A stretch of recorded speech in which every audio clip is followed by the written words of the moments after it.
So ఇప్పుడు మనం first question చూద్దాము. అది చెప్పే ముందు ఒక ఎక్స్ప్రెషన్ మీకు చెప్తాను. y is equal to 9x plus 4.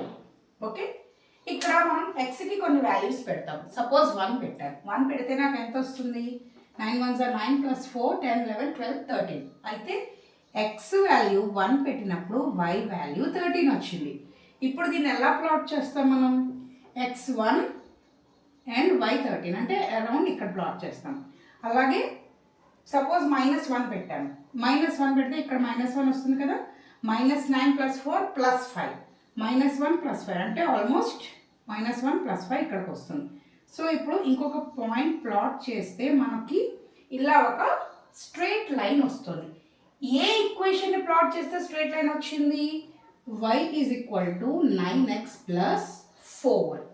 Okay, ఈ ఈక్వేషన్లో వాల్యూస్ పెట్టి వైకి కొన్ని వాల్యూస్ తీస్తే వాటిని మనం ప్లాట్ చేస్తే మనకు ఒక స్ట్రైట్ లైన్ వచ్చింది. అలాగే ఒక quadratic equation, suppose y is equal to x² + 5x + 3 is equal to 0, లేకపోతే +7 is equal to 0. Okay, so ఈ ఈక్వేషన్ని నేను ఎప్పుడైతే ప్లాట్ చేస్తానో, ప్లాట్ చేసినప్పుడు నాకు xకి ఎన్ని వాల్యూస్ వస్తాయి? 2 వాల్యూస్ వస్తాయి. మనం ఇందాక డిస్కస్ చేస్తాం. xకి 2 వాల్యూస్ వస్తాయి కాబట్టి ఈ ప్లాట్ చేసినప్పుడు మనకి ఇలాంటి ఒక కర్వ్ వస్తుంది. ఓకే, లేకపోతే ఇలాంటి ఒక కర్వ్ వస్తుంది. ఈ కర్వ్స్ని పారాబోలాస్ అంటారు.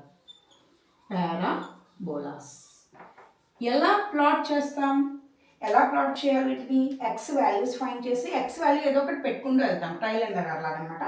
1 పెడితే y ఏం వచ్చింది, 2 పెడితే y వాల్యూ వచ్చింది, -1 పెడితే y ఏం వాల్యూ వచ్చింది.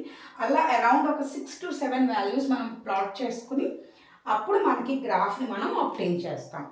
నార్మల్గా ఎన్సీఆర్టీ బుక్లో it is not for exam అని ఇచ్చారు, కానీ కేస్ స్టడీస్లో దీని బేసిస్ క్వశ్చన్స్ వస్తాయి. సో మనం ఈ చాప్టర్కి రిలేటెడ్ కేస్ స్టడీస్ చేసినప్పుడు నేను మీకు మళ్ళీ ఈ పారాబోలాస్ అనేవి ఎక్స్ప్లెయిన్ చేస్తాను. ఇప్పుడు ఫస్ట్ ఎక్సర్సైజ్ చూద్దాం. ఫస్ట్ ఎక్సర్సైజ్లో జస్ట్ మనకి ఎన్ని జీరోస్ ఉన్నాయని అడిగాడు. The graphs of y is equal to polynomial in x. ఇది పాలినామియల్ p ఇన్ x. ఏ వేరియబుల్లో పాలినామియల్ రాస్తే దాన్ని అలా రిప్రజెంట్ చేస్తాం. Are given for some polynomial px.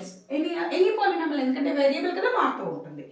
Find the number of zeros in each case. Zeros అంటే ఏంటి? Solutions, answers, results. Okay, so ఎన్ని సొల్యూషన్స్ ఉంటాయంటే మనకి ఈ గ్రాఫ్లో మనకి ఏదైతే మన ఈక్వేషన్ ఉందో ఆ ఈక్వేషన్తో డ్రా అయిన గ్రాఫ్ x యాక్సిస్ ఎన్నిసార్లు టచ్ చేసిందో అదే మన number of solutions. Okay, so ఇప్పుడు ఇక్కడ మనకి ఇచ్చిన గ్రాఫ్లో ఈ లైన్ ఏదైతే ఉందో అది x యాక్సిస్ అస్సలు టచ్ చేయట్లేదు. అందుకని solutions will be 0. No solution, అసలు సొల్యూషన్స్ లేనట్టు. నో నెక్స్ట్ ఇక్కడ చూడండి, ఇది x యాక్సిస్ని ఈ పాయింట్ దగ్గర టచ్ చేసింది. So number of solutions will B 1. అలాగే ఇక్కడ 2 పాయింట్స్లో x యాక్సిస్ని టచ్ చేసింది. పాజిటివ్ని టచ్ చేసినా నెగిటివ్ని టచ్ చేసినా కౌంట్ చేయాలి. So solution will be 2. అలాగే ఇక్కడ చూడండి 1 2 3 4 పాయింట్స్లో టచ్ చేసింది. అందుకని we will have 4 solutions for that graphical equation. Now here 1 2 and 3, 1 2 3, therefore 3 solutions. Okay, కూడా మార్క్ చేద్దాం. నా లాస్ట్ క్వశ్చన్లో చూడండి, ఇక్కడ ఇది ఒక పాయింట్, ఇది ఒక పాయింటే అనుకోవాలి, ఇది ఒక point. So number of solutions will B 3. Okay, I hope you understand. So మనం ఏం చూడాలి? జస్ట్ ఎక్కడ x యాక్సిస్ని టచ్ చేస్తుంది అనేది మనం చూస్తాము. x యాక్సిస్ ఎక్కడైతే టచ్ చేస్తుందో అది కౌంట్ చేసుకుంటాం అన్ని పాయింట్స్, అదే మన solution. Okay, it will be easy. Case స్టడీలో 1 మార్క్ క్వశ్చన్లో ఇలాంటివి వస్తాయి. So now let's move on to exercise 2.2. Okay.